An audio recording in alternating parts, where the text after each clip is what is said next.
ایک صاحب نے کہا کیا صرف رؤوف نام رکھنا اور بولنا کیسا ہے؟ رؤوف، کسی کا نام عبد الرؤوف ہوتا ہے تو کیا ہم اس کو رؤوف صاحب کہہ سکتے ہیں؟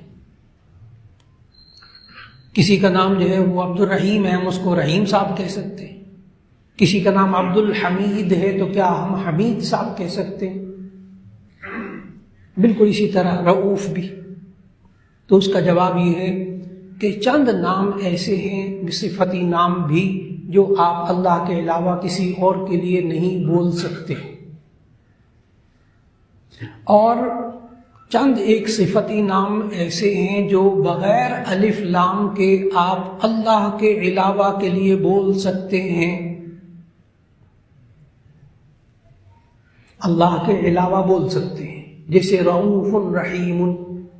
رؤوف اور رحیم، اگر الرؤوف الرحیم ہو تو اللہ کے علاوہ کسی کے لیے نہیں بول سکتے، اور اگر بغیر الف لام کے رؤوف یا رحیم کہیں تو آپ اللہ کے علاوہ بول سکتے ہیں۔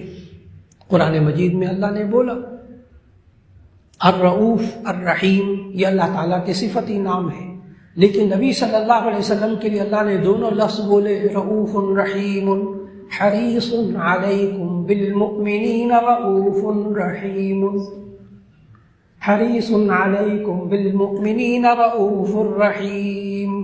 تو وہاں رؤوف اور رحیم اللہ تعالیٰ نے نبی صلی اللہ علیہ وسلم کے لیے بولے، تو معلوم ہوا کسی کا نام عبد الرؤوف ہو تو آپ رؤوف صاحب کہہ کر پکار سکتے ہیں، الرؤوف کہہ کر نہیں۔ کسی کا نام عبد الرحیم ہو تو آپ رحیم صاحب کہہ کے پکار سکتے ہیں، الرحیم نہیں۔ اسی طرح الحفیظ، الحفیظ، العلیم، یہ اللہ تعالیٰ کے صفتی نام ہے، عبد الحفیظ، عبد العلیم۔ کیا اس کو علیم صاحب، حفیظ صاحب کہہ کے پکار سکتے ہیں؟ تو اس کا جواب ہے کہ جی ہاں۔ 13ویں پارے کا پہلا صفحہ، یوسف علیہ السلام نے اپنے بارے میں یہ دونوں لفظ بولے، اللہ نے قرآن مجید میں ذکر کیے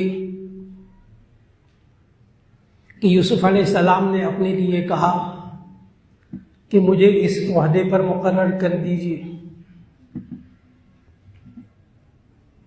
مجھے اس عہدے پر مقرر کر دیجیے۔ قال اجعلنی علی خزائن الارض انی حفیظ علیم۔ تو یوسف علیہ السلام نے اپنے لیے حفیظ علیم کا لفظ بولا، انی حفیظ علیم، بغیر الف لام کے۔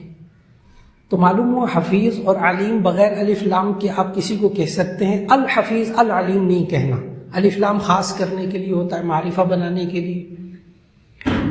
لیکن میں نے بتایا کہ چند نام ایسے ہیں جو آپ الف لام کے بغیر نہیں بول سکتے عوام کے لیے، لوگوں کے لیے، جیسے الرحمن، عبد الرحمن صاحب، عبد الرحمن صاحب، عبداللہ صاحب، تو آپ کسی کو اللہ نہیں کہیں گے، عبداللہ ہی کہنا پڑے گا۔